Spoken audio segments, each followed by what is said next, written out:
आज का हमारा जो मेन टॉपिक है वो है राजस्थान की आर्कियोलॉजिकल साइट। देखिए, राजस्थान की आर्कियोलॉजिकल साइट की बात करें तो वैसे तो बहुत ज़्यादा साइट है हमारे राजस्थान के पास में। लेकिन हमारा जो मेन पर्सपेक्टिव रहेगा आर्कियोलॉजिकल साइट को जानने का, जो मेन रीज़न रहेगा वो ये है कि उस वक्त का जो जीवन ही अपन लोग कैसे करते थे, उन लोगों की जो लाइफ स्टाइल थी, लाइफ स्टाइल कैसी थी उनकी, लोगों का जो व्यवसाय था, ट्रेड, वो कैसा था, लोगों का जो है वो यहाँ पर कल्चर कैसा था, तो कल्चरल वैल्यू उनकी कैसी थी। इन सभी के ऊपर हम चर्चा करने के लिए राजस्थान की कुछ आर्कियोलॉजिकल साइट को लेंगे। और उन आर्कियोलॉजिकल साइट को पढ़ने से पहले पहले हम कुछ जो मैंने चित्र यहाँ अपलोड किए हैं, जो आप चित्र लगाए हैं, उन चित्रों को देख लेते हैं। जैसे देखो, यहाँ पर एक ये घोड़े के ऊपर एक इंसान बैठा हुआ लग रहा है। ये जितने भी जो लोग यहाँ पर हाथ पकड़ के खड़े हैं, एक हाथ के अंदर इसके देखो यहाँ पर ये कुछ कुल्हाड़ी जैसा या फरसा टाइप का लिया हुआ है। ये जो आपको पेंटिंग दिख रही है, ये सारी की सारी पेंटिंग प्री हिस्ट्री या प्रोटो हिस्ट्री टाइम पीरियड की है। उस वक्त ज़्यादातर पेंटिंग जो है वो गुफाओं के अंदर आपको देखने को मिलती थी। चट्टानों के ऊपर ये पेंटिंग जो है वो लोग बनाते थे उस वक्त के लोग। और ज्योमेट्रिकल ज्यामितीय आकार जो है वो इन्होंने पेंटिंग में देखने को ज़्यादा मिलता है। त्रिभुजाकार की आकृतियाँ देखने को मिल रही है आपको। ठीक है, या फिर आप अगर यहाँ देखेंगे इस तरफ, तो यहाँ देखिए ये मछली बनाई हुई है। ये किसी लकड़ी के तख्ते के ऊपर मछली की आकृति बनाई हुई है। यहाँ ये हिरण की आकृति बनाई हुई है। ये यहाँ कोई हिरण या रेंडियर टाइप के जो है वो भाग रहे हैं। यहाँ यहाँ पर कोई चेहरा बनाया हुआ है। तो ये सारी की सारी पेंटिंग है उस टाइम की। ठीक है। और ये यहाँ पर जो आप देख रहे हो, ये वाला जो यहाँ पर अलग अलग टाइप के क्या है, ये स्टोन है जो उस टाइम पे हथियार कह दो या फिर सिलबट्टे बोल दो आप। ठीक है। तो ये इस्तेमाल किए जाते थे। वो यहाँ पर ये पाषाण युग के टाइम की बात है, स्टोन एज जो थी उस वक्त। स्टोन एज के टाइम पर क्या क्या चीज़ें इस्तेमाल की जाती थी, लोग किन हथियारों का प्रयोग करते थे। पत्थर के हथियार होते थे, क्योंकि उस वक्त अभी तक प्री हिस्ट्री या फिर अगर हम पाषाण युग की बात करें तो वहाँ पर कोई लोहे की वस्तु जो है वो खोजी नहीं गई थी। तो ज़्यादातर सारे के सारे लोग जो है वो पत्थरों के ही औजार का इस्तेमाल करते थे। आप जैसे यहाँ पर ये डायग्राम देख रहे हो, ये जो डायग्राम है ये प्री हिस्ट्री टाइम का डायग्राम है। ठीक है। जो प्री हिस्टोरी टाइम पीरियड था उस वक्त का ये डायग्राम है। यहाँ पर देख लीजिए आप, एक और चित्र बनाया हुआ है। ये एक डायग्राम है। ठीक है, ये थोड़ा सा ढंग का डायग्राम दिख रहा है अपन को। तो इस टाइप के बहुत सारे चित्र मैंने लिए हैं। जैसे यहाँ ये देखिए, ये प्रिंटेड स्टोरेज जार। ठीक है, ये प्रिंटेड स्टोरेज जार है जो उस वक्त इस्तेमाल किया जाता होगा कभी। ठीक वैसे ही यहाँ पर एक और जो है ये फ्लूटेड कोर्स पत्थर का बना हुआ है। ये ब्लैक पॉलिश हैमर। ठीक है, ये हैमर है जो कि ब्लैक पॉलिश है हथौड़ा।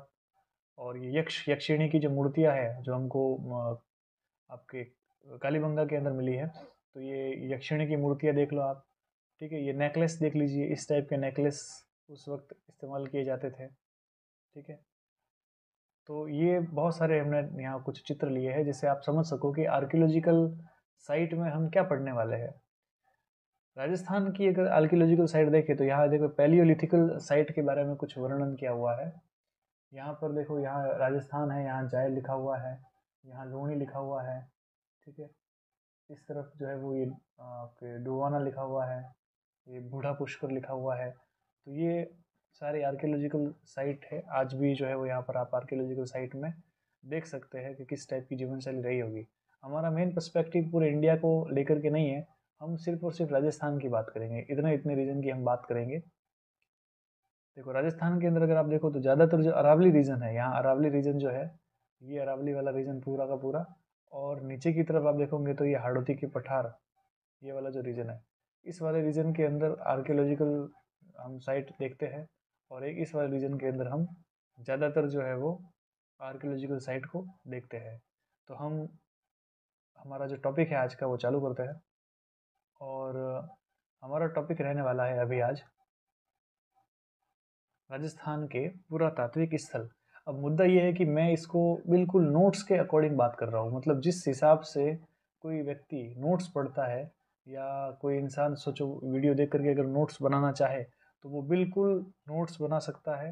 ठीक है, तो मैं उसी हिसाब से बात कर रहा हूँ, चाहे वो कोई फर्स्ट ग्रेड का एग्ज़ाम की प्रिपरेशन कर रहा हो या चाहे वो कॉलेज लेक्चरर की प्रिपरेशन कर रहा हो, है ना। उन सभी के अंदर ये यूज़फुल होने वाले नोट्स है। राजस्थान के अंदर आप जो है वो इन नोट्स का यूज़ कर सकते हैं। तो हमारा यहाँ पर हम टॉपिक चालू कर देते हैं, राजस्थान के पुरातात्विक स्थल। तो मैं हेडिंग डाल देता हूँ सबसे पहले, राजस्थान के पुरातात्विक स्थल को लेकर के। राजस्थान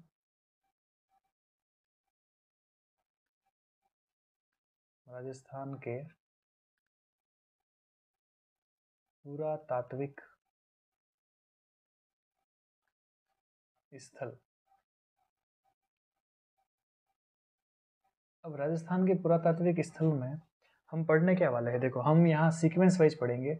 हम पहले पढ़ेंगे परिचय, ठीक है, जैसे पुरातात्विक स्थल में क्या क्या चीज़ें आती है, हम पहले परिचय पढ़ेंगे। फिर उसके बाद में हम कुछ पुरातात्विक स्थलों के बारे में पढ़ेंगे, कुछ महत्वपूर्ण पुरातात्विक स्थल, उनके बारे में हम देखेंगे। फिर हम जो है वो पुरातात्विक स्थलों का वर्गीकरण पढ़ेंगे, क्लासिफिकेशन, ठीक है। फिर हम कुछ महत्वपूर्ण विशेषता है उन स्थल की जो विशेषताएं होती है उनको पढ़ेंगे। तो ये हमारा जो है वो टॉपिक का सीक्वेंस रहने वाला है। तो हम बात करते हैं सबसे पहले पुरातात्विक स्थल की। तो देखिए क्या है पुरातात्विक स्थल में। पुरातात्विक स्थल, पुरातात्विक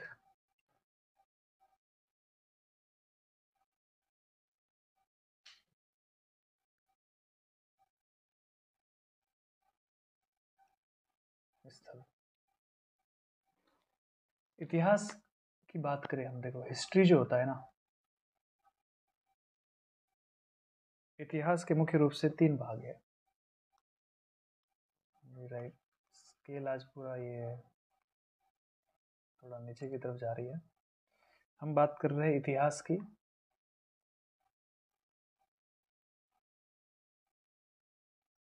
ठीक है, इतिहास को हमने 3 मुख्य भागों में बांट लिया है। एक बोलते हैं हम प्री हिस्ट्री, प्री हिस्ट्री, ठीक है। दूसरा बोलते हैं हम प्रोटो हिस्ट्री,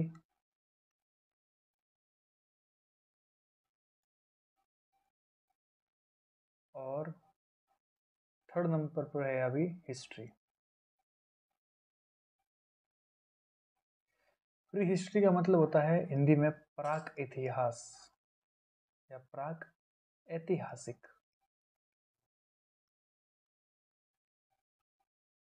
एक तो प्राक ऐतिहासिक हो जाएगा, दूसरा होता है आद्य ऐतिहासिक, आद्य ऐतिहासिक, और एक होता है ऐतिहासिक काल, ऐतिहासिक काल। इस तरीके से हमने यहाँ पर 3 पार्ट में हिस्ट्री को डिवाइड कर दिया है। अब प्राक ऐतिहासिक में हम क्या पढ़ते हैं, देखो प्राक ऐतिहासिक में हमारे पास में सिर्फ और सिर्फ एकमात्र आर्कियोलॉजिकल डिपार्टमेंट, मतलब जो पुरातत्व विभाग है वही एकमात्र सहारा है। पुरातत्व ही जानकारी का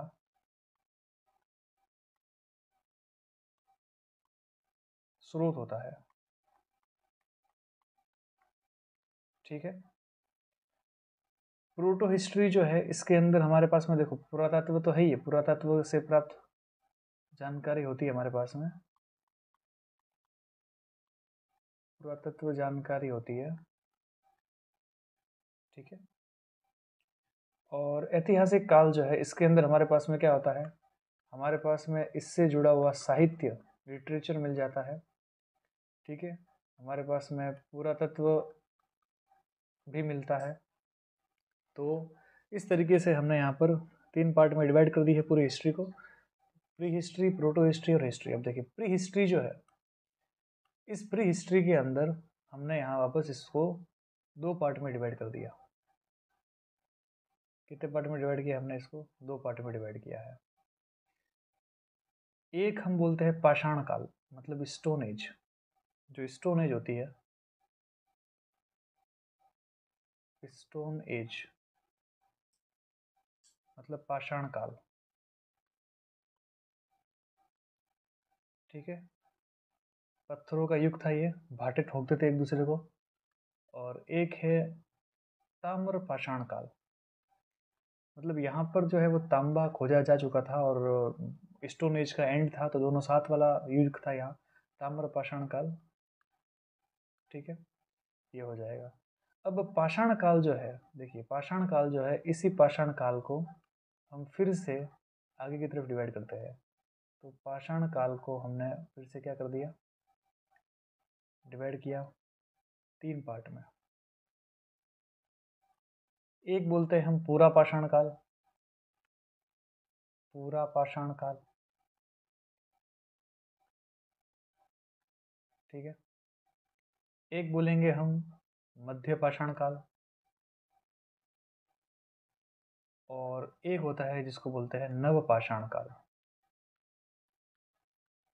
नव पाषाण काल। और नव पाषाण काल जो है और मध्य पाषाण काल, इसके बीच की एक सभ्यता हमारे राजस्थान के अंदर पाई जाती है। वो सभ्यता जो है वो कौन सी है, तो उस सभ्यता का नाम हम इसके बीच में मैं लिख देता हूँ। ये सभ्यता है बागोर की सभ्यता। जो बागोर की सभ्यता है, यह बागोर की सभ्यता कितनी पुरानी है, नव आपके मध्य और नव पाषाण काल के बीच की बागोर सभ्यता है। डीडवाना, लूणी, ठीक है, तिलवाड़ा, ये सभ्यता जो है वो कौन सी है, मध्य और नव पाषाण काल के मध्य की, लगभग मतलब स्टोन एज के अंदर यहाँ पर हमें लोग देखने को मिलते हैं। फिर ताम्र पाषाण काल जो है, इसके अंदर देखिए ताम्र पाषाण काल को हमने वापस हमने यहाँ इसके अंदर 2 महत्वपूर्ण सभ्यताएं पढ़ते हैं। एक पढ़ते हैं आहड़ बना संस्कृति, आहड़ बनास संस्कृति, और एक संस्कृति पढ़ते हैं हम जिसको बोलते हैं गणेश्वर जोधपुरा, गणेश्वर जोधपुरा सभ्यता। तो ये ताम्र पाषाण के अंदर हमको पढ़ने में मिलती है, ठीक है। तो क्या कर दिया हमने, देखो स्टोन एज थी, स्टोन मतलब प्री हिस्ट्री थी, प्री हिस्ट्री में स्टोन एज और ताम्र पाषाण काल 2 पार्ट में डिवाइड किया। फिर स्टोन एज के अंदर हमको जो इम्पोर्टेंट है वो बागोर, डीडवाना, लूणी और तिलवाड़ा, इसके बारे में ध्यान रखना है। ताम्र पाषाण काल के अंदर हमको आहड़बना संस्कृति और गणेश्वर जोधपुर सभ्यता, इसके बारे में ध्यान रखना है। अब आ जाता है प्रोटो हिस्ट्री पे। देखिए प्रोटो हिस्ट्री जो है, इसके अंदर हम हड़प्पा काल की सभ्यता के बारे में बात करते हैं। इसके अंदर हम किसकी बात करेंगे, हड़प्पा, जो हड़प्पा सभ्यता है उस हड़प्पा सभ्यता की बात करते हैं। और ये जो हड़प्पा सभ्यता है, इसको वापस से हम यहाँ पर डिवाइड कर देते हैं 3 पार्ट में। एक हो जाती है जिसको बोलते हैं प्राक हड़प्पा, एक हो जाती है प्राक हड़प्पा, फिर दूसरी हो जाती है जिसको बोलते हैं हम विकसित हड़प्पा, और तीसरी हो जाती है उत्तर हड़प्पा, उत्तर हड़प्पा सभ्यता, ठीक है। तो यहाँ ध्यान रखना है कि हड़प्पा सभ्यता है, और हड़प्पा सभ्यता के साथ में ही हम यहाँ पर एक और चीज़ पढ़ते हैं। हड़प्पा सभ्यता के साथ में ही हम पढ़ते हैं क्या, कालीबंगा, कालीबंगा को डिटेल में पढ़ेंगे, राजस्थान की है इसलिए। कालीबंगा हो गई सोथी सभ्यता, ये हो जाती है। तो ये यहाँ पर जो है वो प्रोटो हिस्ट्री के अंदर हम राजस्थान के परिप्रेक्ष्य में कालीबंगा को ज़्यादा फोकस करेंगे, ध्यान रखना है। और अंत में जो है वो आपके आ जाता है ऐतिहासिक काल। ये ऐतिहासिक काल जो है, इस ऐतिहासिक काल को हमने यहाँ पर अगर पढ़ना है तो हम डिटेल के अंदर कौन सी चीज़ पढ़ेंगे? बेराट सभ्यता। तो अब जो है वो एक मोटा मोटा आंकलन हो गया होगा कि हमको कौन सी चीज़ पढ़नी है राजस्थान के अंदर। सब नहीं पढ़ना, ठीक है? सब पढ़ेंगे तो हम क्या बन जाएंगे? कलेक्टर बन जाएंगे। तो अपने को कलेक्टर नहीं बनना है, अपने को जो है वो सिर्फ और सिर्फ जानकारी हासिल करनी है पुरातात्विक, राजस्थान के अंदर जो पुरातात्विक स्थल है उनकी। और इसके लिए हमने क्या कर दिया? इसके लिए हमने इतिहास को पहले समझा। इतिहास को 3 पार्ट में डिवाइड किया है, प्री हिस्ट्री, प्रोटो हिस्ट्री और हिस्ट्री।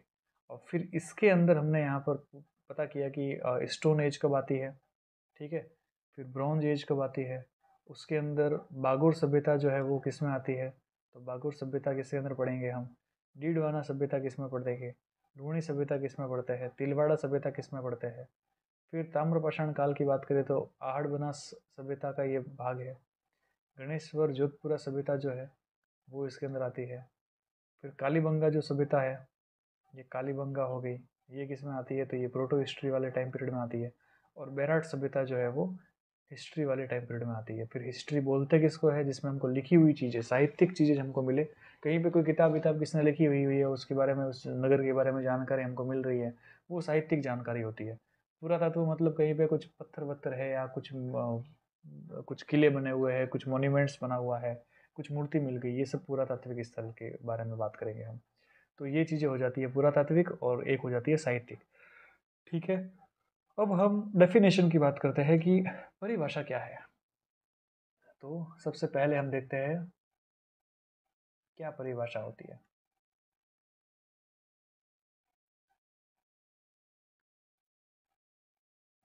ऐसे स्थान जहां से पुरातात्विक स्रोत,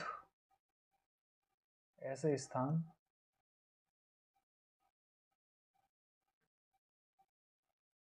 जहां से पुरातात्विक स्रोत, ऐसे स्थान जहां से पुरातात्विक स्रोत, जैसे पुरातात्विक स्रोत का मतलब क्या है? जैसे प्रस्तर उपकरण, पत्थरों के को उपकरण मिले हो आपको, जैसे प्रस्तर उपकरण, मुद्राएं,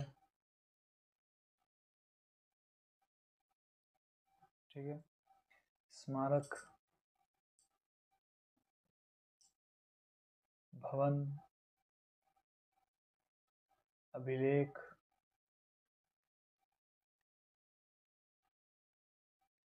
कुछ मृद भांड मतलब कुछ मिट्टियों के बने हुए पात्र, कुछ मोहरे, मोहरे मतलब सोने के सिक्के इत्यादि। अगर कहीं पे कुछ मुझे हमें मिल जाता है उसको हम बोलते हैं पुरातात्विक स्रोत बोलते हैं, ठीक है?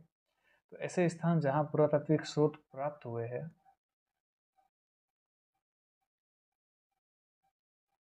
प्राप्त हुए हैं, उन्हें हम क्या बोलेंगे? पुरातात्विक स्थल बोलते हैं। उन्हें पुरातात्विक स्थल, आर्कियोलॉजिकल साइट बोलेंगे हम उसको, ठीक है? पुरातात्विक स्थलों की जो खोज है वो करने का दायित्व किसका है? भारतीय पुरातात्विक संरक्षण का। तो भारतीय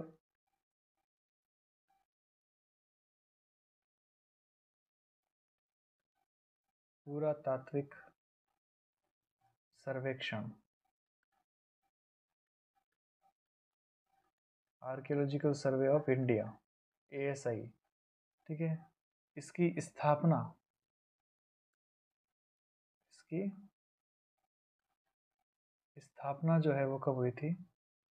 1861 के अंदर हुई थी। ध्यान रखना है कि इसकी स्थापना कब हुई थी? 1861 में। किसने की थी? तो बोलना है अलेक्जेंडर कनिंघम। अलेक्जेंडर कनिंघम ने की थी, तो इसीलिए इसको हम क्या बोलते हैं? Father of Indian archaeology. कौन कहलाता है? अलेक्जेंडर कनिंघम जो है वो फादर ऑफ इंडियन आर्कोलॉजी कहलाता है। अब देखिए एएसआई के अंदर टोटल मिला करके 34 सर्किल है। कितने सर्किल है? 34 सर्किल है। अब उन 34 सर्किल में से राजस्थान के अंदर कितने हैं? दो। दो जो सर्किल है वो कहाँ है? राजस्थान के अंदर। और उन दो सर्किल के अंदर कौन कौन सी जगह आएगी? तो आपको बोलना है, एक तो आता है आपके जोधपुर और एक आ जाता है जयपुर। ये दो हमारे पास में क्या है? आर्कियोलॉजिकल सर्वे, मतलब आर्कियोलॉजिकल सर्किल है। अब एएसआई के द्वारा पुरातात्विक स्थलों को हम यहाँ पर अलग अलग पार्ट में डिवाइड कर देते हैं। देखो एएसआई जो है, ठीक है, कौन? ASI, archaeological survey of India, भारतीय पुरातात्विक जो सर्वेक्षण है, इसने राजस्थान के संदर्भ में 4 भागों के अंदर डिवीजन कर लिया है। कौन कौन से भाग हैं? एक है पाषाण काल। तो देखो जो राजस्थान के अंदर मिला है हम उसी की बात करेंगे। तो एक तो कौन सा है? पाषाण काल।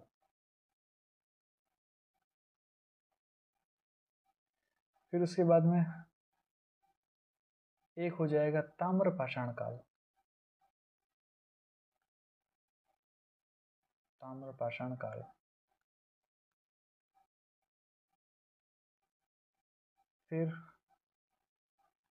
फिर हो जाएगी सिंधु सभ्यता।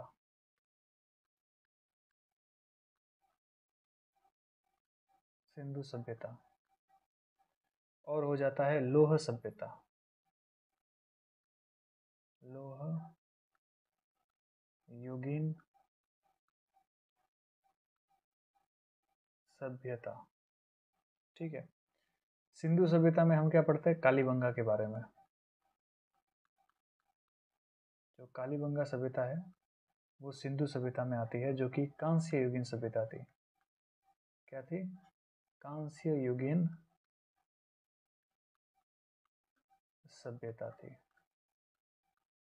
ये ध्यान रखना है। देखो अब पाषाण काल जो है, इस पाषाण काल के अंदर कौन कौन से स्थल इंपॉर्टेंट है? तो राजस्थान के अंदर पाषाण काल में कौन कौन से स्थल आएंगे? एक आ जाता है तिलवाड़ा। वैसे तो बहुत सारे हैं लेकिन काम के ही याद रखेंगे। तिलवाड़ा, डीडवाना, लूनी नदी क्षेत्र, और एक आ जाता है बागूर। ठीक है। ताम्रपाषाण काल, इसके अंदर कौन कौन सी चीजें हैं? तो देखिए ताम्रपाषाण काल के अंदर हम पढ़ते हैं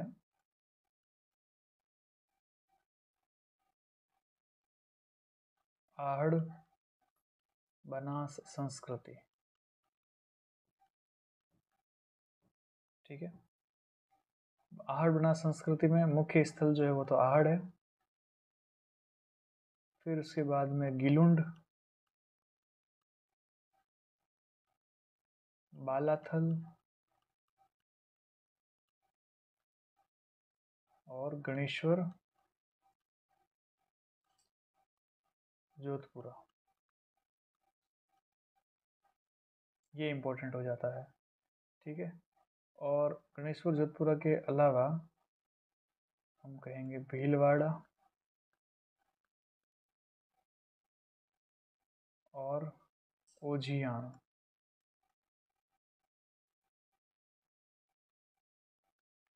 तो ये इंपॉर्टेंट है। फिर सिंधु सभ्यता। तो सिंधु सभ्यता के अंदर हम क्या पढ़ते हैं? सिंधु सभ्यता के अंदर मुख्य रूप से क्या आ जाता है? कालीबंगा। और अंत के अंदर हम क्या पढ़ेंगे? लोह युगीन सभ्यता। और लोह युगीन सभ्यता के अंदर किसका एग्जाम्पल है? बैराट।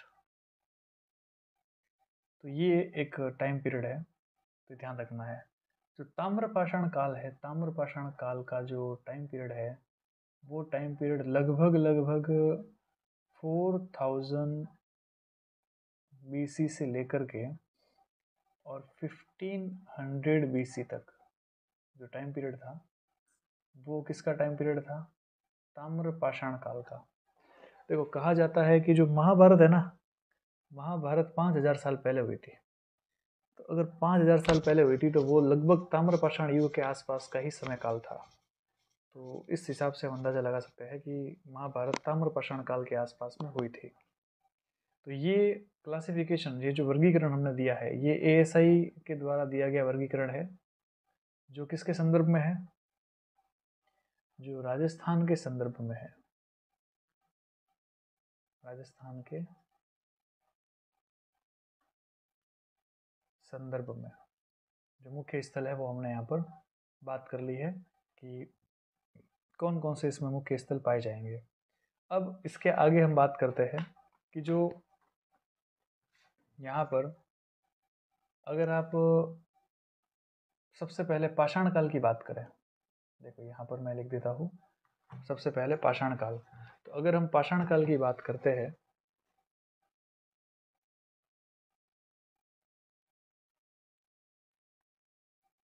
पाषाण काल,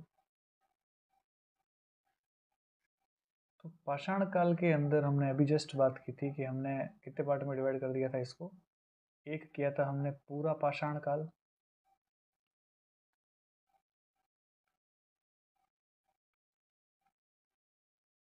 फिर एक किया था हमने मध्य पाषाण काल,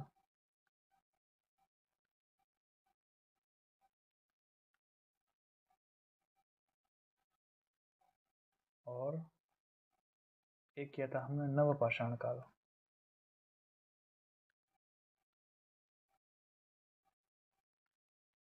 देखिए पूरा पाषाण काल जो है इसको भी हम वापस तीन पार्ट में डिवाइड करते हैं। एक होता है निम्न, मतलब लोअर पूरा पाषाण काल। फिर एक होता है मिडल, मतलब मध्य पूरा पाषाण काल। और एक होता है अपर, मतलब उच्च पूरा पाषाण काल। ठीक है। देखो मैं अगर टाइम पीरियड को समझाने की बात करूं, क्योंकि हम यहाँ टाइम पीरियड समझ रहे हैं, देखो सबसे पहले लोअर पूरा पाषाण काल आया होगा, उसके बाद में फिर आया होगा मिडल पूरा पाषाण काल, फिर उसके बाद में आया है अपर पूरा पाषाण काल। फिर अपर पूरा पाषाण काल के बाद में कौन आ गया? मध्य पाषाण काल आया। अब मध्य पाषाण काल के बाद या तो क्या आ गया, सीधा ही ताम्र पाषाण काल आ गया, या तो क्या आ गया, सीधा ही ताम्र पाषाण काल आ गया, या फिर क्या हुआ, या फिर नव पाषाण काल बना होगा, मतलब मध्य पाषाण काल और ताम्र पाषाण काल के बीच में नव पाषाण काल बना होगा। और नव पाषाण काल जो है इससे क्या आ गया, ताम्र पाषाण काल। या फिर नव पाषाण काल से यहाँ पर क्या आ गई, एक अलग से सभ्यता, हड़प्पा सभ्यता। तो इस तरीके से एक टाइम पीरियड चलता है। और अभी बात की ताम्र पाषाण काल लगभग कितना है, 4000 BC से चल रहा था। और ताम्र पाषाण काल जो है वो कहाँ तक जाएगा, तो हम कहेंगे वो जाएगा लोह काल तक। तो लोह युगीन काल तक जो है वो यहाँ पर चल रहा है। और हड़प्पा सभ्यता जो है वो हम बात करें लगभग 2300 BC के आसपास होगी, और वो चलती है लगभग 1750 BC के आसपास। और 1750 BC के आसपास काल को हम बोलते हैं वैदिक काल। तो ये वैदिक काल था। देखो ये टाइम पीरियड का मामला है। देखो अगर आपको समझ में आता है, अगर याद रहता है तो ठीक है, नहीं रहता है तो इसको आप लेट गो रख सकते हो, कोई आवश्यकता नहीं है। बस ध्यान में रखना है कि भाई ताम्रपाषाण काल का जो समय काल था वो कब का था। लगभग ताम्रपाषाण काल जो है उसके बाद में लोह काल आया, और या फिर हम कह सकते हैं कि ताम्रपाषाण काल के कुछ समय बाद में क्या चल गया था, हड़प्पा सभ्यता। और वो वैदिक काल तक जो है वो उसका कनेक्शन रहा था। ठीक है। उसके बाद में फिर जो है वो चेंजेस आने लगे। तो इतनी जानकारी आपको रखनी है। अब देखिए हम बात करते हैं जो पूरा पाषाण पुरातात्विक स्थल है उनकी खोज के बारे में। तो पूरा पाषाण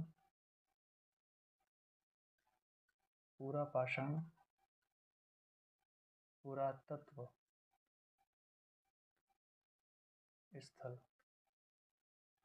इनकी खोज के बारे में बात करें हम तो क्या क्या हो सकता है। 1870 के अंदर, 1870 में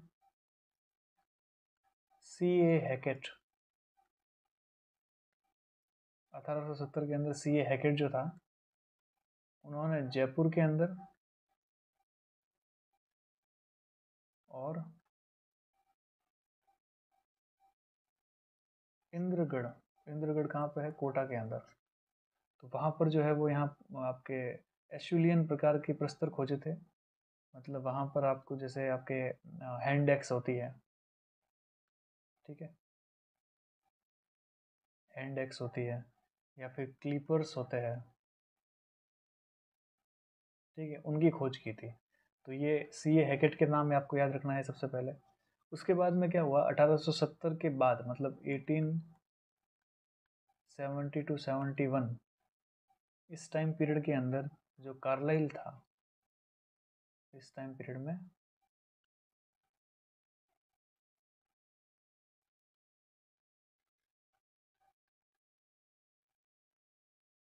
कार्लाइल, इस कार्लाइल जो है इसने बहुत बड़े पैमाने पर, बड़े पैमाने पर क्या किया, उत्खनन का कार्य किया,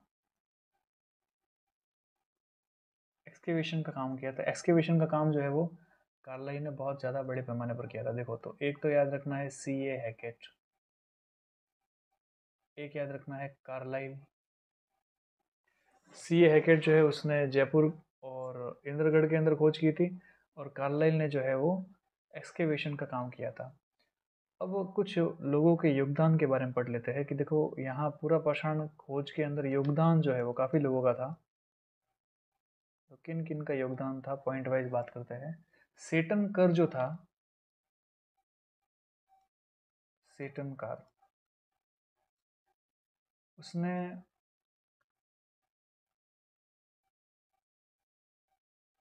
झालावाड़ के अंदर 1908 के अंदर खोज की थी पूरा पाषाण की। फिर आर्कियोलॉजिकल सर्वे ऑफ इंडिया जो है उसने 1954 के आसपास गंभीरी जो नदी है, गंभीरी नदी, और जो बेड़च क्षेत्र है वहाँ पर खोज की थी, उत्खनन का काम किया था। बेड़च क्षेत्र जो है उसके आसपास में और चित्तौड़ के आसपास में जो है वो काम किया था। फिर डेक्कन कॉलेज पुणे, डेक्कन कॉलेज पुणे, ठीक है, इनके V N Mishra, Deccan college Pune V N Mishra जो थे, इन्होंने 1959 के अंदर योगदान दिया था। फिर पुरातात्विक संग्रहालय विभाग राजस्थान सरकार, इनके थे रतन चंद्र अग्रवाल, आर सी अग्रवाल, ठीक है, इन्होंने योगदान दिया था। और ओलीचंद,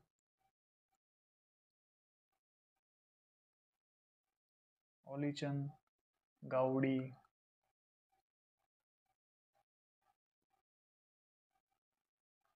आई टी हेगड़े,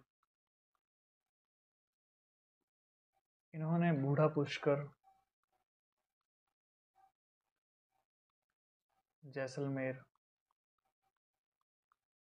यहाँ पर काफ़ी पुरातात्विक स्थल जो थे उनको खोजा था।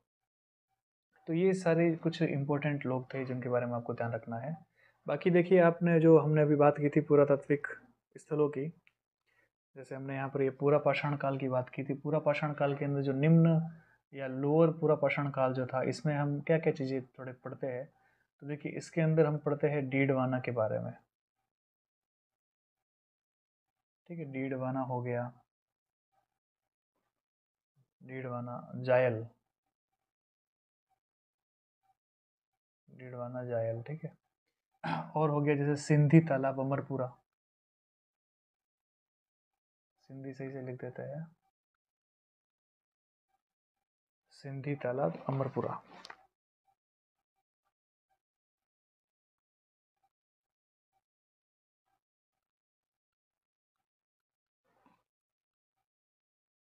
सिंधी तालाब, अमरपुरा, और जैसे कि सोनित,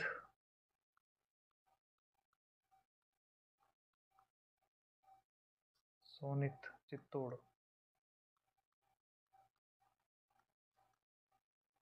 मोगरा पठार जोधपुर।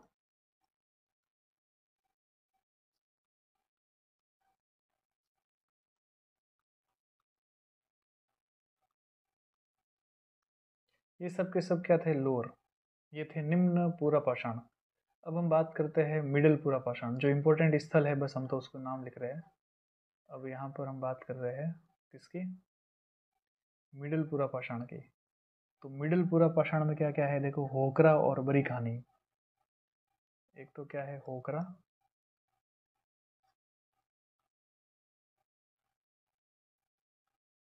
बड़ी कहानी,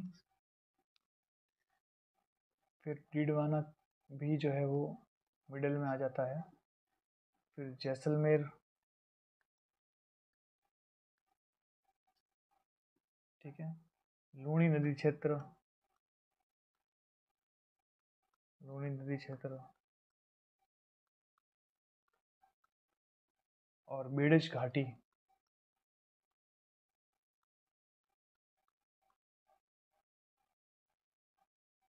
बेड़ज घाटी, फिर इसके साथ में सोजत,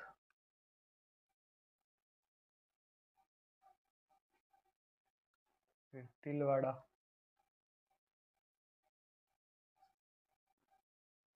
बागोर। ये सब जो है वो आपके किस में आ जाएगा? जो मध्य पूरा पाषाण काल है उसमें। अपर पूरा पाषाण काल में क्या क्या आता है? तो हम कहेंगे अलानिया,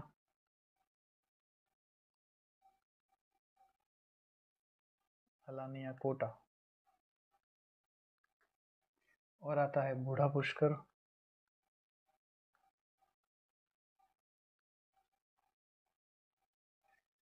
फिर बूढ़ा पुष्कर के साथ में हरसोरा, हरसोरा अलवर के अंदर है, फिर बैराट,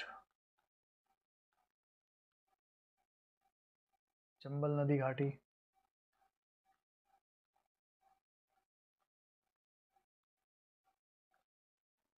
सोहनपुरा, सोहनपुरा सीकर के अंदर। ये सारे के सारे पूरा पाषाण काल के अंदर आ जाता है। तो इन चीज़ों के बारे में ध्यान रखनी है। फिर देखो हम बात करते हैं मध्य पाषाण काल की। तो जो मध्य पाषाण काल है, मध्य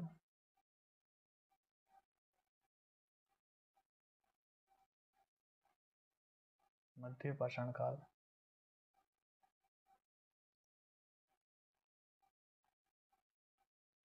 इस मध्य पाषाण काल के अंदर देखो क्या है, इसमें हमको बहुत ज़्यादा माइक्रोलिथ टाइप के उपकरण ज़्यादा मिले हैं।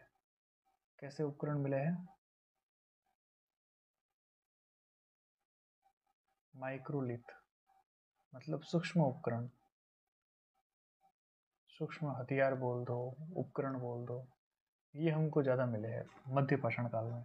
और राजस्थान के अंदर अगर हम बात करें तो हम 3 स्थलों को पढ़ते हैं। एक पढ़ते हैं बागोर, ठीक है, जो कि भीलवाड़ा में है। फिर एक पढ़ते हैं तिलवाड़ा, जो बाड़मेर में है। और एक पढ़ते हैं सोजत, जो पाली में है। और इसमें से भी अगर मैं सबसे ज़्यादा इम्पोर्टेंट बात करूँ तो वो है बागोर, ठीक है। बागोर के बारे में थोड़ा सा इम्पोर्टेंट हो जाता है। तो देखिए बागोर के बारे में क्या इम्पोर्टेंट है उसको मैं बताता हूँ आपको। बागोर पहली चीज़ तो कहाँ पर है देखो, भीलवाड़ा, ठीक है।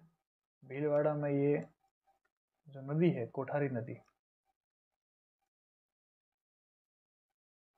भीलवाड़ा में जो कोठारी नदी है, सही से लिख देते हैं, ये सही से लिखा नहीं गया था। भीलवाड़ा में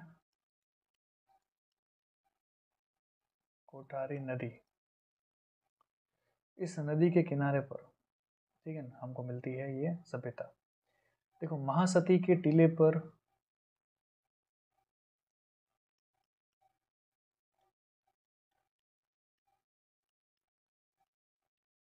महासती के टीले पर पीएन मिश्र 1967 और 69 सर्वप्रथम क्या किया इन्होंने, उत्खनन का काम किया। सर्वप्रथम उत्खनन का काम बीएन मिश्र ने किया था और इनका सहयोग करने वाले थे एल लेशलिक। एल लेशलिक ने इनका सहयोग किया। और जब बागोर को खोजा तो बागोर के अंदर उत्खनन करने पर, जो उत्खनन किया था उस उत्खनन के अंदर देखो 3 स्तरों में उत्खनन किया। जो सबसे पहला स्तर था, पहला स्तर जो था, प्रथम स्तर, फर्स्ट स्तर, ये था मध्य पाषाण काल। मध्य पाषाण। फिर जो सेकंड स्तर खोजा गया वो था ताम्र पाषाण काल।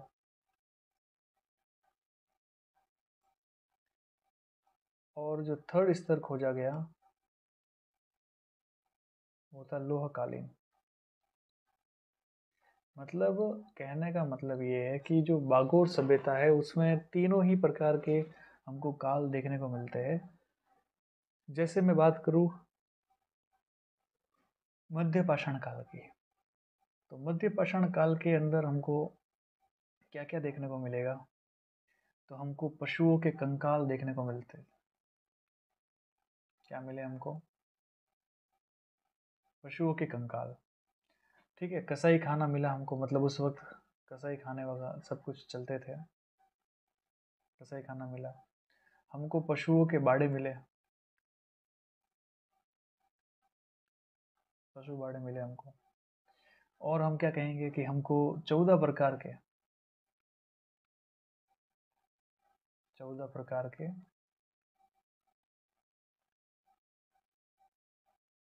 कृषि जो है वो हमको मिली। इसका मतलब मालूम चलता है कि जो आदिम संस्कृति थी, मतलब बहुत पुराने ज़माने के जो लोग थे वो कैसे थे, आदिम संस्कृति जो है उसका संग्राहक होने की प्रकृति हमको मालूम चलती है। फिर हमने कहा कि भाई उस टाइम का ये वाला जो क्षेत्र था वो बहुत ज़्यादा विस्तृत था, सर्वाधिक विस्तृत फैला हुआ क्षेत्र था। और यहाँ पर हमको क्या मिले हैं, हमको यहाँ पर पूर्व से पश्चिम, पूर्व से पश्चिम सब मिले हैं, खूब सारे। और उनके क्या था, गले में हड्डी का उपकरण था, मतलब गले में हड्डी बांधी हुई थी उनके। तो ये सारी चीज़ें हमको कहाँ मिली है, ये हमको मिली है मध्य पाषाण काल के अंदर बागोर से। फिर अगर मैं बात करूँ कि भाई मुझे जब मैंने सेकंड स्तर की खुदाई की, मैंने क्या की, वो तो पुरातात्विक जो थे उन्होंने की थी। तो उनसे हमको क्या मिला, उनसे उनको मिला यहाँ पर 5 प्रकार के ताम्र उपकरण, 5 ताम्र उपकरण मिले। और क्या मिला, तो और उनको मिला मृद भांड, मिट्टी के बर्तन मिले उनको खूब सारे। ये था ताम्र पाषाण वाला मामला। अब अगर यहाँ पर ये कहे कि और क्या चीज़ें मिली, तो हम कहेंगे कि लोहकालीन, जब थर्ड स्तर की खुदाई हुई तो लोहकालीन के अंदर क्या मिल गया, लोहकालीन में उनको मिले 7 लोहे के उपकरण।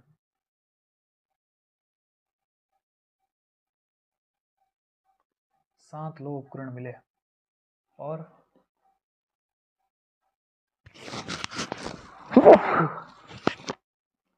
मिला मृदभांड, मिट्टी के बर्तन मिले और मिले 5 कंकाल तंत्र। ये भाई साहब हमारे खजाने। ये खजाना जो है वो हमको कहाँ मिला है? बागोर के अंदर खुदाई करने पर। तो बागोर कहाँ है? कोठारी नदी जो बनास की सहायक नदी है, भीलवाड़ा के अंदर महासती के टीले पर वी.एन. मिश्र ने एल. लेस्लिक की सहायता से 1967 से 69 के बीच में खुदाई का काम किया। 3 स्तरों में खुदाई की, उसके अंदर ये खजाना सारा मिला। बस इतनी सी बात ध्यान में रखनी है आपको, ठीक है। अब बागोर से प्राप्त जितने भी साक्ष्य है उसके आधार पर क्या मानते हैं हम कि राजस्थान में स्थायी जीवन का जो आरंभ है वो कहाँ से है? ताम्रपाषाणी काल से। तो राजस्थान के अंदर अगर मैं बात करूं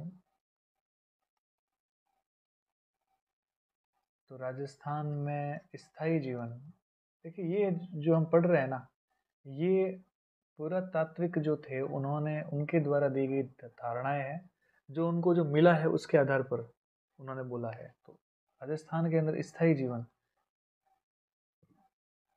जीवन का जो आरंभ है वो कहाँ था, कौन से कालखंड के अंदर था?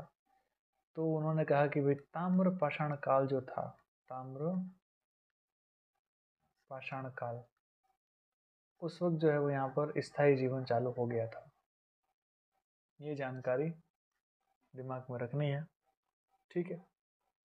उससे पहले क्या था, लोग इधर से उधर जाते रहते थे, जगह फिक्स बनाई नहीं थी उन्होंने, घुमक्कड़ टाइप के लोग थे। लेकिन बाद में क्या हो गया? स्थायी। अब बात करते हैं तिलवाड़ा की। तिलवाड़ा जो कि बाड़मेर में है, उसकी क्या खासियत है पुरातात्विक स्थल में? तो देखिए उसकी खास बात क्या है। तो उसकी खास बात तो ये है कि एक तो वो लूनी नदी क्षेत्र में आता है,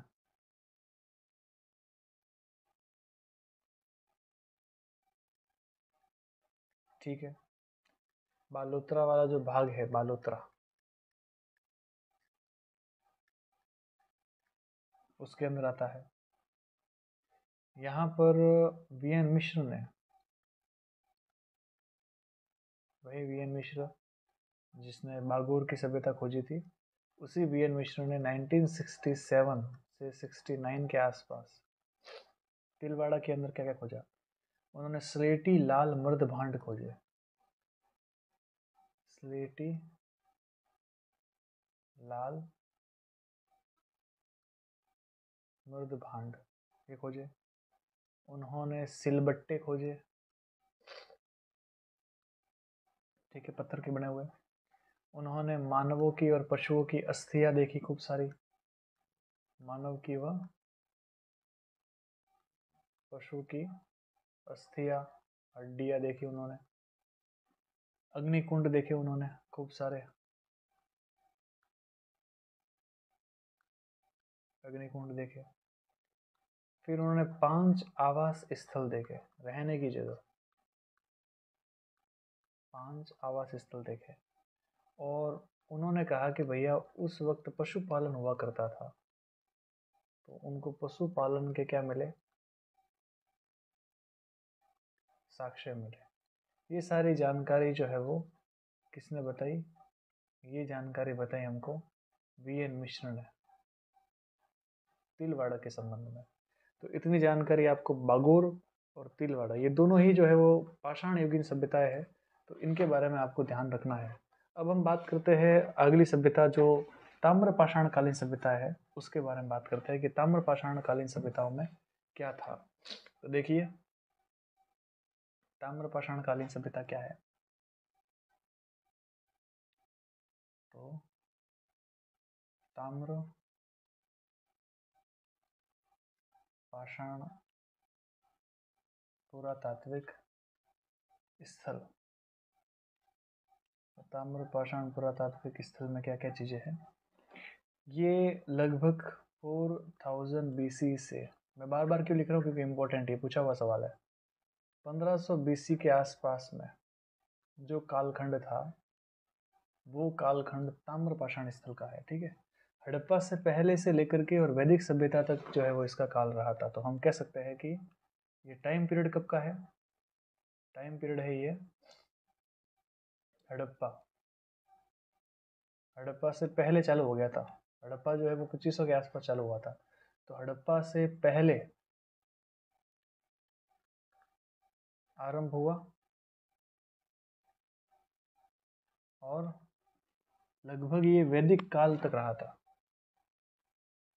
वैदिक काल जो है वो लगभग 1750 बीसी के आसपास में टाइम पीरियड था। तो वहाँ तक ताम्रपाषाण स्थल जो है वो रहे थे। ये जितने भी जो ताम्रपाषाण स्थल है, ये कैसे स्थल थे, तो हम कहेंगे कि ये ग्रामीण बस्तियाँ थी। कैसी बस्तियाँ थी ये? ग्रामीण बस्ती। एक तो ये ध्यान रखना है। फिर बात करना है कि भैया ये नदी किनारों पर रहते थे। नदी किनारे विकसित थी सभ्यता इसकी। फिर इनको कृषि कार्य करना आता था।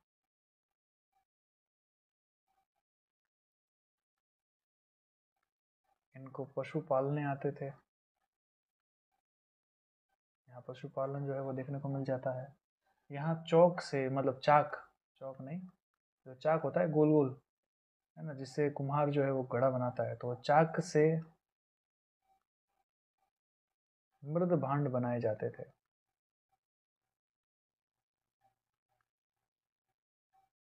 ये भी इम्पोर्टेंट है। फिर मृद भांड किस कलर के थे, तो आपको बोलना है कि मृद भांड जो थे वो काले और लाल मृद भांड थे। सबसे ज़्यादा हमको काले और लाल मृद भांड मिले हैं, सर्वाधिक मिले हैं ये मिट्टी के बर्तन। ठीक है। और जो हम बात करते हैं कि जो ये ऑर्किड कलर पेंटेड वेयर है, इसका भी उपयोग सबसे पहले यहीं पे होता है। यहाँ पर यहाँ के जो लोग थे, उन लोगों को भवन निर्माण, दुर्ग निर्माण और उद्योग, इन सभी के बारे में वो लोग क्या थे, परिचित। तो ये एक नॉर्मल जानकारी ताम्रपाषाण स्थल की आपको दिमाग में रखनी है। फिर हम जो मुख्य ताम्रपाषाण स्थल है उनकी बात कर लेते हैं। जैसे सबसे पहले राजस्थान के अंदर ताम्रपाषाण स्थल की बात करें तो आहड़ संस्कृति आती है। तो मुख्य रूप से जो है वो कौन सी संस्कृति इसमें आती है? इसमें आती है आहड़। इसमें आती है आहड़, बनास संस्कृति।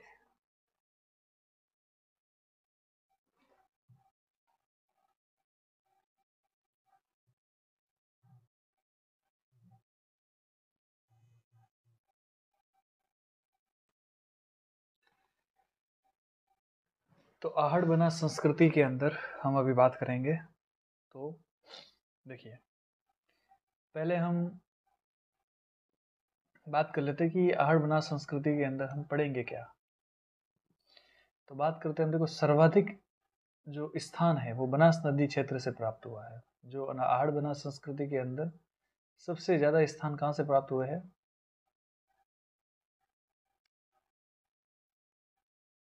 बनास नदी। जो बनास नदी क्षेत्र है वहां से।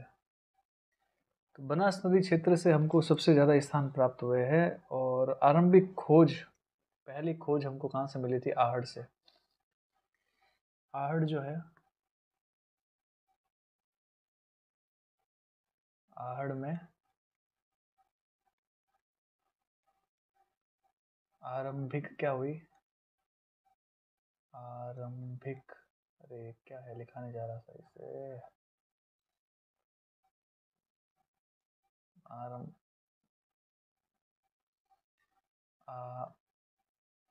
एक सेकेंड, आरंभिक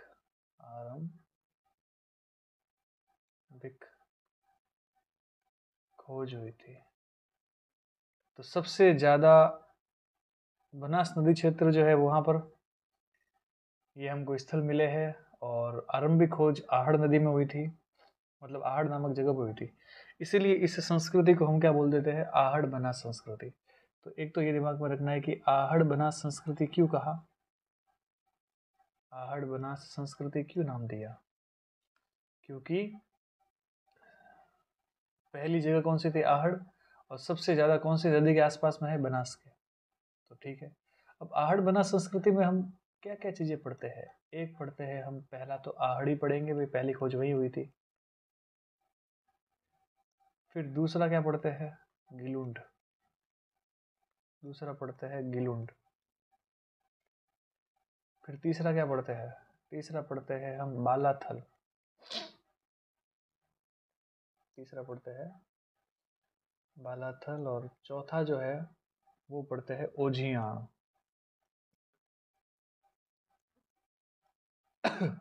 तो ओझियाण पढ़ते हैं। तो ये ध्यान में रखना है अपने को, ठीक है? तो इतनी बात आपको दिमाग में रखें। अब पहले आहड़ संस्कृति की बात करते हैं। देखो आहड़ जो है वो कहाँ पर है, तो थोड़ा सा डायग्राम देख लेते हैं। आहड़ संस्कृति की हम बात कर ही रहे हैं, तो देखिए आहड़ संस्कृति कहाँ है। आहड़ संस्कृति के बारे में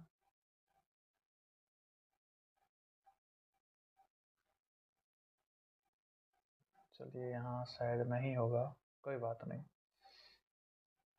कोई बात नहीं। आहड़ संस्कृति हम लिख ही देते हैं। फर्स्ट नंबर पे क्या है? आहड़ सभ्यता। तो बताओ भाई, अब आहड़ सभ्यता में क्या क्या चीज़ें होगी? ये उदयपुर के अंदर जो आयड़ या बेड़च नदी है उसके किनारे पर हुई थी। तो पहली नदी का नाम क्या है? बेड़च नदी। इसी को हम क्या बोलते हैं? आयड़ नदी। कहाँ पर है ये? उदयपुर के अंदर। तो उदयपुर की आयड़ या बेड़च नदी के किनारे पर ये जन्मी थी, इसलिए हम इसको क्या बोल सकते हैं? आयड़ सभ्यता भी बोल सकते हैं, आयड़ बोल दो, आहड़ बोल दो, एक ही बात है। और बनास नदी के पास में आई थी, इसलिए इसको बनास सभ्यता बोलते हैं। अब आहड़ सभ्यता का अलग अलग नाम है। देखो कहीं कहीं पर इसको ताम्रवती नगरी भी बोलते हैं, कहीं कहीं इसको हम बोलते हैं धूलकोट नगरी,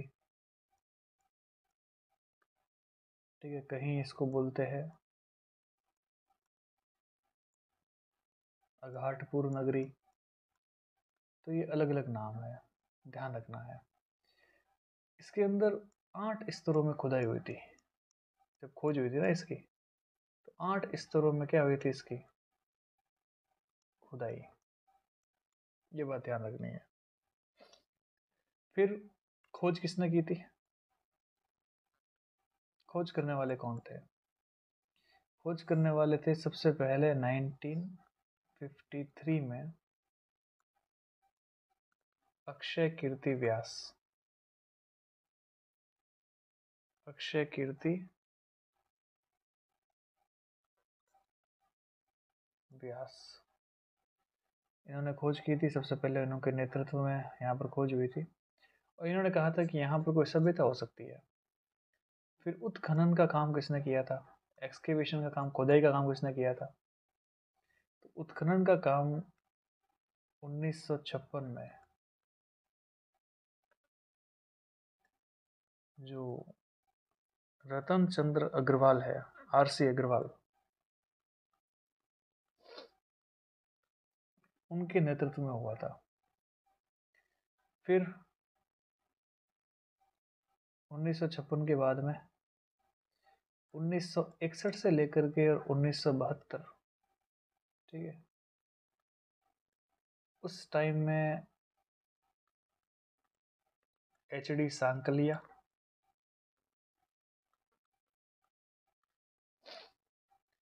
VN मिश्र, उनके नेतृत्व में खुदाई हुई। और यहाँ पर क्या मिला? एक रेत का टीला, रेत का किला मिला। इसको बोला क्या? धूलकोट, ठीक है। और ये जो है वो हमको किसकी हेल्प से मिला था? जो मेलबर्न यूनिवर्सिटी है, मेलबर्न यूनिवर्सिटी कहाँ की है ये यूनिवर्सिटी है ऑस्ट्रेलिया की, उसकी हेल्प से मिला था। तो ये थोड़ा सा ध्यान रखना है। अघाटपुर से जो उत्खनन आरंभ हुआ, इस कारण ही इसको अपन क्या बोलते हैं? अघाटपुर नगरी बोलते हैं। तो अघाटपुर नगरी की बोलते हैं क्योंकि अघाटपुर से चालू हुआ था, इसलिए अघाटपुर नगरी बोलेंगे, ध्यान रखना है आपको। ठीक है। ताम्र उपकरण बहुत ज़्यादा थे इसलिए ताम्रवर्ती नगरी बोलते हैं, और धूल का एक टीला मिला था इसलिए धूलकोट बोलते हैं, तो ये ध्यान रखना है। अब क्योंकि देखिए ये जो हम आर्ट सभ्यता बोल रहे हैं ये हड़प्पा के आसपास की सभ्यता थी, तो हम ऐसा कह सकते हैं कि कुछ ऐसी चीज़ें मिली है जो हड़प्पा काल के प्रमाण देती है। तो हड़प्पा काल के जो साक्ष्य है वो कौन कौन से हैं? हड़प्पा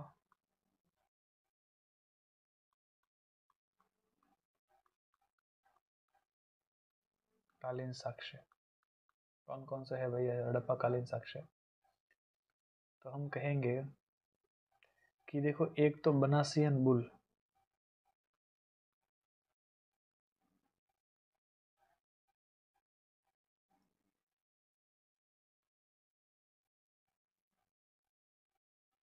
ठीक है, हमको बनासियन बुल मिला है, मतलब एक वृषभ की मूर्ति प्राप्त हुई है।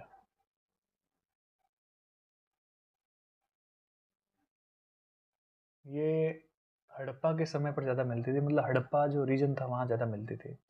ठीक है। तो इसलिए हम कह सकते हैं कि हड़प्पा की जो चीज़ें हैं वो हमको यहाँ से मिली है। और हमको क्या मिला है? तो आर्ट सभ्यता में हमको हड़प्पा के जैसे ही काले और लाल रंग के क्या मिले हैं? मृद भांड मिले हैं। तो हम कह रहे हैं कि हमारे यहाँ पर क्या मिले? यहाँ पर काले व लाल मर्द भांड जो है उनको वो मिले हैं। आहड़ के अंदर जो मर्द भांड मिले हैं वो चित्रित नहीं थे, जबकि हड़प्पा के अंदर चित्रित मिले, ये ध्यान रखना। आहड़ सभ्यता से हमको पाषाण और हड्डियों से निर्मित उपकरण भी मिले हैं जो कि हड़प्पा में भी मिलते थे। तो पाषाण उपकरण मिले हैं और हमको हड्डी से बने हुए उपकरण भी मिले हैं। और हम बात करें तो देखो, हमको हमको यहाँ पर बहुत सारे मणके, हमको मोहरे और हमको आटा चक्की, आटा पीसने की मतलब गेहूँ पीसने की चक्की, आटा चक्की, सिलबट्टे, है ना, ये सब हमको यहाँ पर मिले हैं। तो ये चीज़ें जो है वो हमको हड़प्पा के काल की साक्ष्य की बात करती है।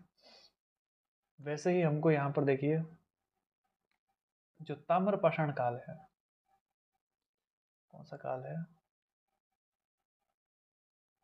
ताम्र पाषाण काल, उसके साक्ष्य भी मिले हैं। कौन कौन से मिले हैं देखिए, हमको यहाँ पर तांबा गलाने की भट्टियाँ मिली है। तो ताम्र भट्टी मिली है हमको, तांबे की हमको बैलगाड़ी मिली है। ठीक है। और हमको तांबे के खिलौने मिले हैं।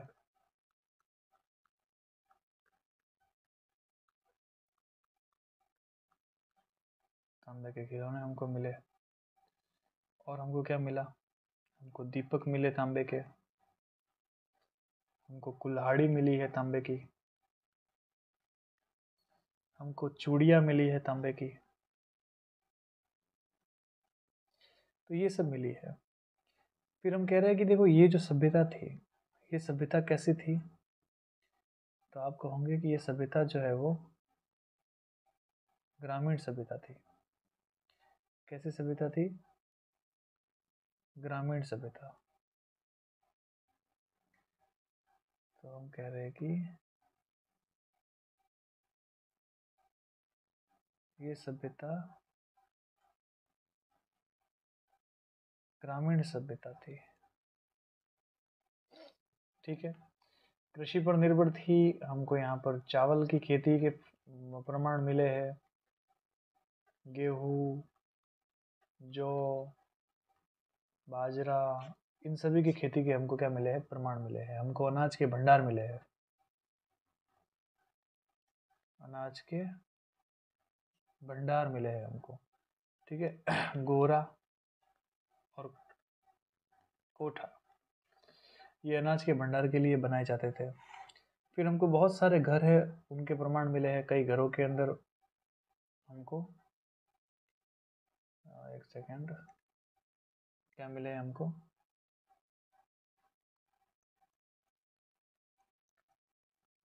कि लोग घर बना के रहते थे, घर के प्रमाण मिले हैं। और उनकी जो नींव थी वो पत्थर की थी। नींव किसकी बनी हुई होती थी? पत्थर की नींव होती थी। और जो दीवार थी, दीवार जो थी वो ईंटों से बनी हुई होती थी। ठीक है, और यहाँ पर जो घर है उनके सौंदर्यीकरण, सौंदर्यीकरण पे भी ध्यान दिया जाता था, सजाया जाता था घरों को। ठीक है, तो ये सब चीज़ें थी। पशुपालन जो है उसके बड़े पैमाने पर हमको मतलब पशु बाड़े मिले हैं, पशु बाड़े मिले हैं। ठीक है, मरमी पशु बाड़ा जो चित्तौड़ के अंदर हमको मिला है। एक हमको 6 कमरे का मकान मिला है। ठीक है, 6 कमरे का मकान मिला है। तो ऐसा माना जाता है कि उसकी जो छत थी वो बांस की बनी हुई थी। छत किसकी बनी हुई थी?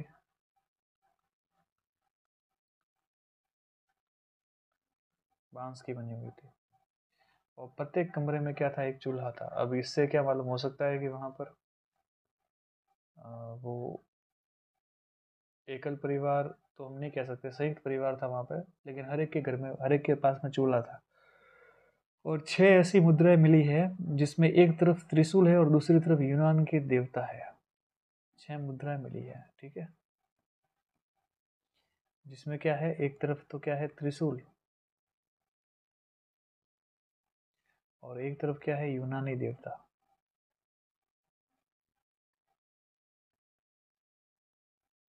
तो यूनान के जो देवता है उनकी मोहरें पे मिली है। यूनान के देवता का नाम क्या था? अपोलो। अपोलो देवता है। 3 ऐसी मोहरें मिली है जिस पर यूनानी में लेख लिखा हुआ है। ठीक है, 3 ऐसी मोहरें मिली है जिस पर यूनानी में क्या लिखा हुआ है?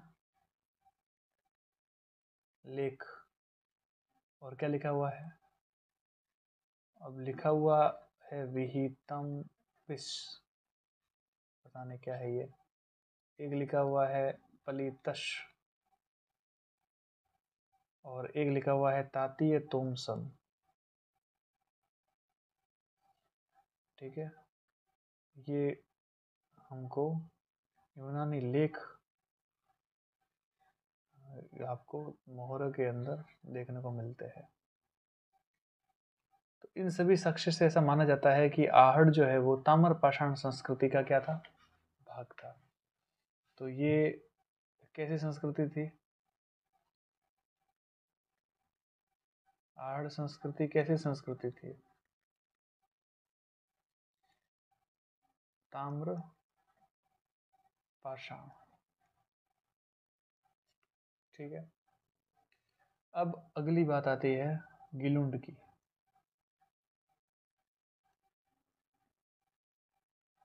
गिलुंड क्या है? तो ये भी बना संस्कृति का हिस्सा ही है। वर्तमान में ये कहाँ पर आया हुआ है? राजसमंद जिले में।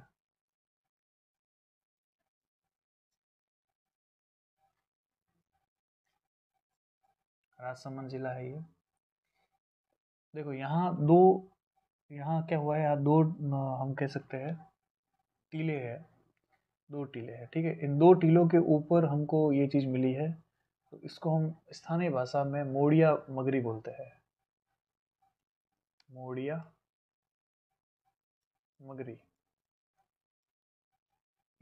और वहाँ पर हमको ये खोज हुई थी 1957-58। इस टाइम पर डॉक्टर थे बीबी लाल, बी लाल। इन्होंने खोजा, तो खोज तो किसने की थी, बीबी लाल ने की थी। फिर उत्खनन जो है वो 1998 से 2003 के बीच में उत्खनन का जो काम है वो किया था ग्रेगरी पोशल और वी.एस. शिंदे, इन्होंने किया था। अब जो ये गिलुंड की जो बात हम कर रहे हैं, इस गिलुंड के अंदर क्या क्या चीज़ें खास थी वो समझिए आप। गिलुंड में हमको मिट्टी के खिलौने मिले हैं, हाथी है ना, हाथी मिले हैं, ऊँट मिले हैं, हमको यहाँ पर कुत्ते के भी कुछ खिलौने मिले हैं। तो हम कहते हैं यहाँ पर हमको हाथी, कुत्ता, ऊँट, ऊँट अजीब से लिख दिया मैंने, हाथी, कुत्ता और ऊँट,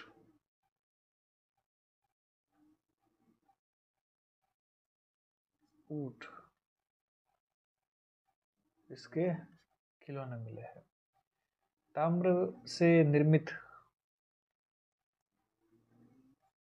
ताम्र निर्मित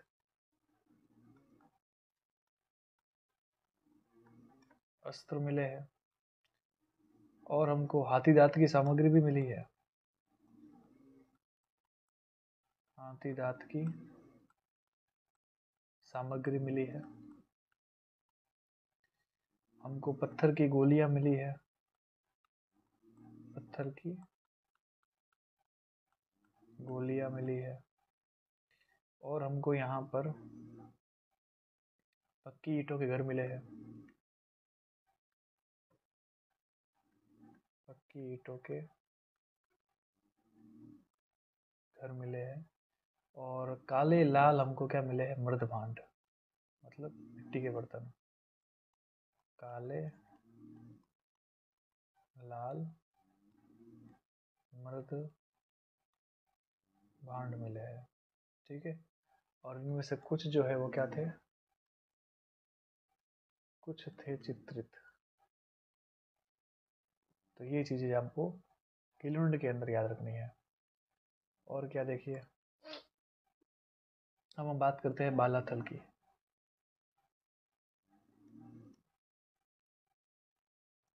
बालाथल में क्या है, पहले तो बालाथल जो है वो है कहाँ पे, ये वल्लभ नगर के अंदर है। कहाँ है,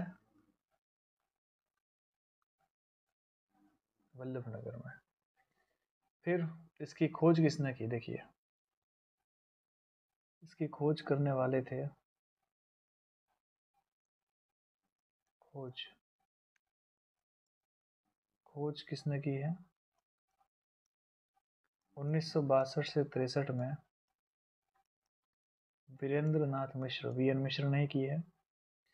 और उत्खनन किसने किया है 1993 में, वी.एन. मिश्र ने किया है, ठीक है। ये स्टार्टिंग के अंदर क्या था, देखो ताम्रपाषाण काल का मामला था इसके अंदर। और इसके अंदर हमको लोह काल के साक्ष्य भी मिलते हैं। ऐसा क्यों, क्योंकि हमने इसमें देखा इसके पास में जो है वो लोहा गलाने की भट्टियां है, लोहा गलाने की 5 भट्टी मिली हमको, ठीक है। और इसमें क्या मिला हमको, हाथ से बुना हुआ कपड़ा,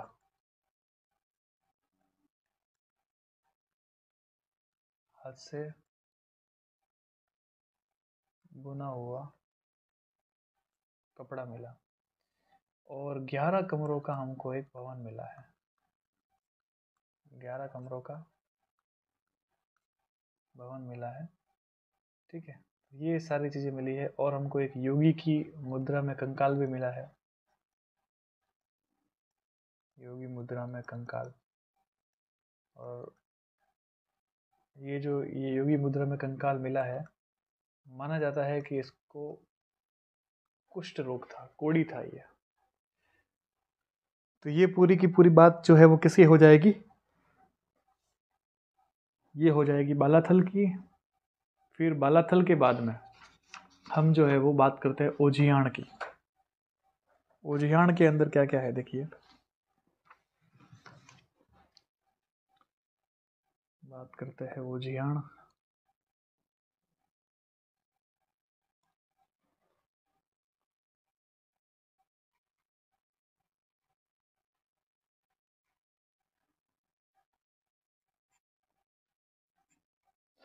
देखिए, ओजियाण आया हुआ है भीलवाड़ा के अंदर। कहाँ आया हुआ है,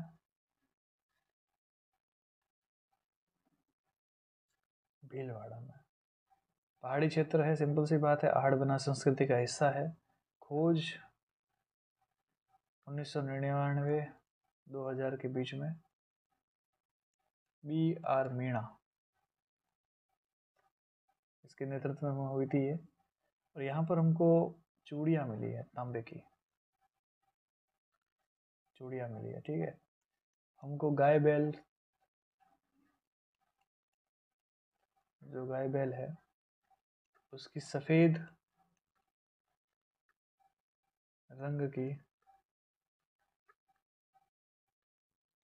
मरण मूर्तियाँ मिली है, मिट्टी की मूर्तियाँ सफ़ेद रंग की। ठीक है, तो ये हमको मिले, शंख मिले हैं हमको।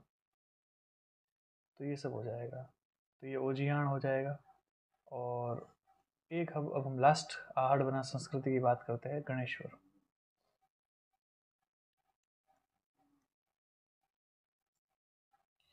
देखिए, गणेश्वर जो है ये आया हुआ है नीम के थाना में। अब तो वो जिला हो गया है नीम का थाना।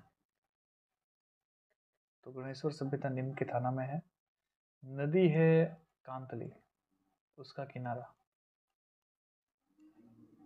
तो हम कहते हैं कि कांतली नदी जो है उसके किनारे पर गणेश सभ्यता जो है वो विकसित हुई थी, गणेश्वर। 1972 में इसकी खोज की गई थी, 1972 में इसकी खोज हुई थी R.C. अग्रवाल द्वारा। और 1977-78 इस वक्त जो है वो R.C. अग्रवाल के साथ, R.C. अग्रवाल के साथ में कौन थे, विजय कुमार। इन दोनों ने मिलके क्या किया था, उत्खनन।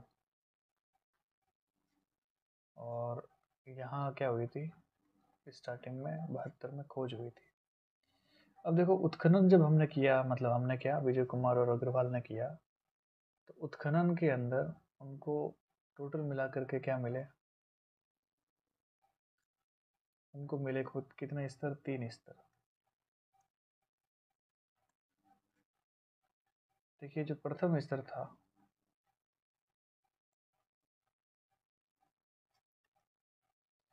अगर प्रथम स्तर की बात करें तो प्रथम स्तर में उसको आखेटन के साक्ष्य मिले हैं।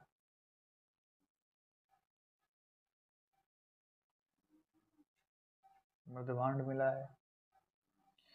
और कहा जाता है कि उस वक्त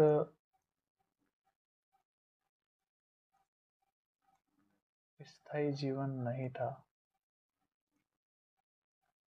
ठीक है, प्रथम स्तर की खुदाई में हमको बहुत सारे माइक्रोलिथ मिले हैं, सूक्ष्म औजार मिले हैं।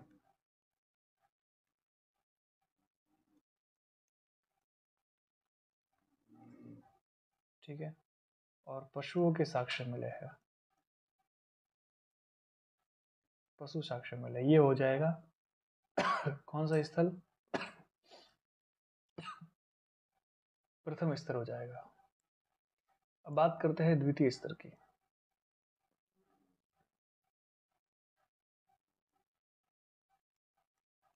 दूसरा स्तर, दूसरे स्तर में क्या मिलेगा?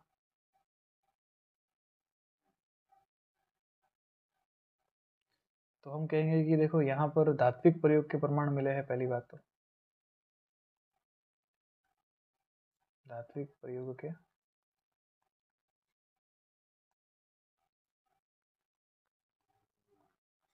प्रमाण मिले हैं, और हमको इसमें यहाँ पर तीर, भाले, ठीक है, चूड़िया, ये सब हमको मिले हैं तांबे के। फिर यहाँ पर हमको कृषि और पशुपालन का भी साक्ष्य मिला है, कृषि भी होती थी, पशु भी पाले जाते थे, पशुपालन भी होता था। कपिश्वरणी मृदभांड मिला है, कपिश्वरणी मृदभांड मिला है। मछली पकड़ने का क्या मिला है? कांटा,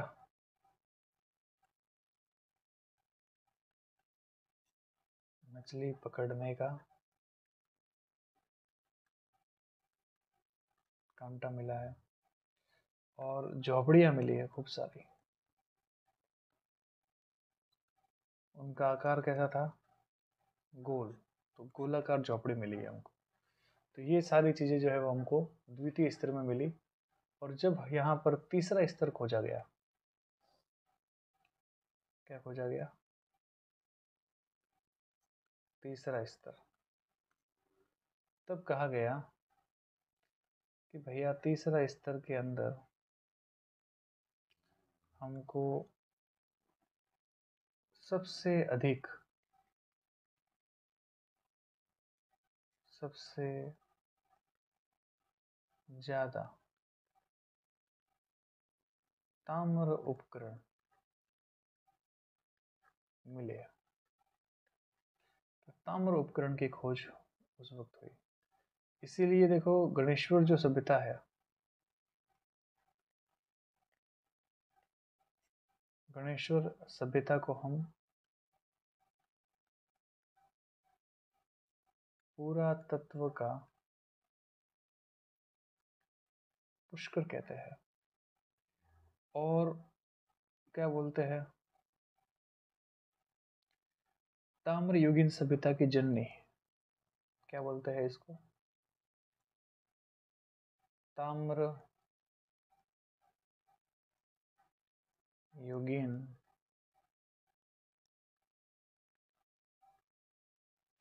सभ्यता की जननी कहा जाता है। राजस्थान में अगर हम बात करें तो प्राचीनतम ताम्र पाषाणिक साक्ष्य जो है वो हमको यहीं से मिले हैं। और खेजड़ी और खोदरीवा से हमको आज की तारीख में वो जो बहुत सारा तांबा मिलता था, उसका कारण यही था कि वहाँ पर सबसे ज़्यादा ताम्र युगीन सभ्यता बन पाई। पुरातत्व का पुष्कर से बात करें तो यहाँ पर अब स्थायी जीवन का आरंभ हो गया था। तीसरे स्तर के अंदर हम क्या कह रहे हैं? स्थायी जीवन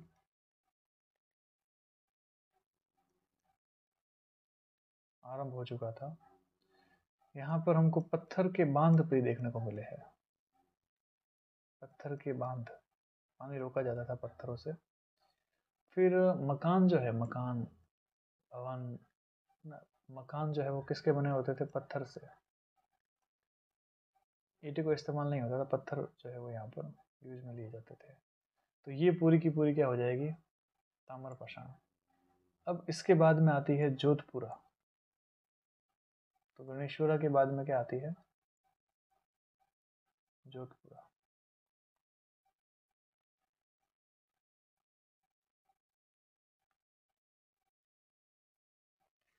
जयपुर के कोटपुतली में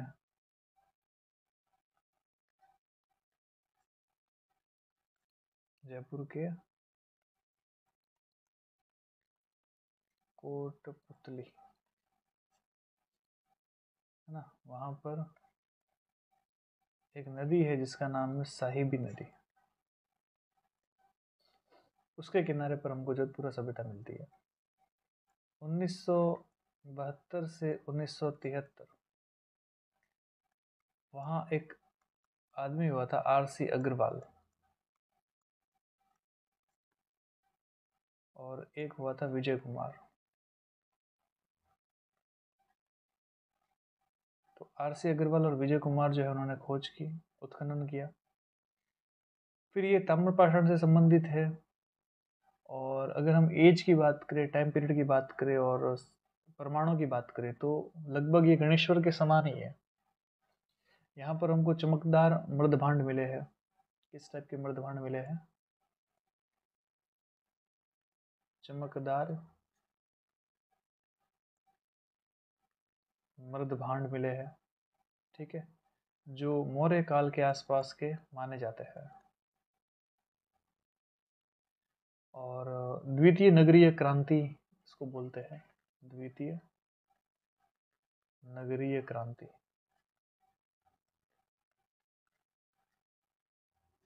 यहाँ पर हुई थी। लोहे के उपकरण मिले हैं यहाँ पर, मतलब ये लोह कालीन सभ्यता तक चली थी। तांबे के तो मिलेंगे ही बिल्कुल, ताम्र उपकरण। और मृदभांड जो है वो कैसे थे? लाल नारंगी, लाल नारंगी क्या थे?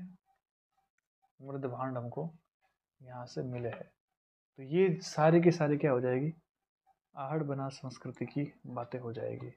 अब यहाँ देखो, मैं बार बार कुछ मृदभांडों की बातें कर रहा हूँ, तो मैं एक साथ में मृदभांड के बारे में लिख देता हूँ कि देखो, मिट्टियों के बर्तन जो मिले हैं उनको मृदभांड बोलते हैं। जैसे मैंने लिखा, मैं अगर कहूँ कि भाई साहब स्लेटी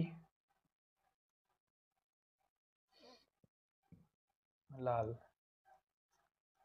मृदभांड कहाँ मिलता है? तो स्लेटी लाल मृदभांड जो है वो तिलवाड़ा में मिला है। कहाँ मिला है? तिलवाड़ा। फिर मैं बात करूँ अगर कि काले लाल मृदभांड कहाँ मिला है, तो काले लाल मृदभांड जो है वो हमको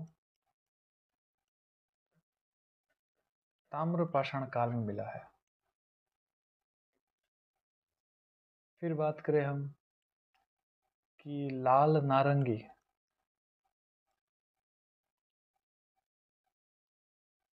मृदभांड कहाँ मिला है, तो वो मिला है जोधपुरा में। और अगर मैं बात करूं कि गुलाबी मृदभांड कहाँ मिला है,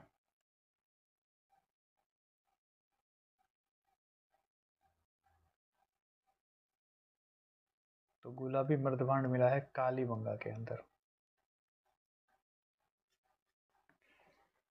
ठीक है, अब हम अगला बात करेंगे, अगला टॉपिक हमारा कालीबंगा या फिर कांस्य युगीन सभ्यता जो है उसकी।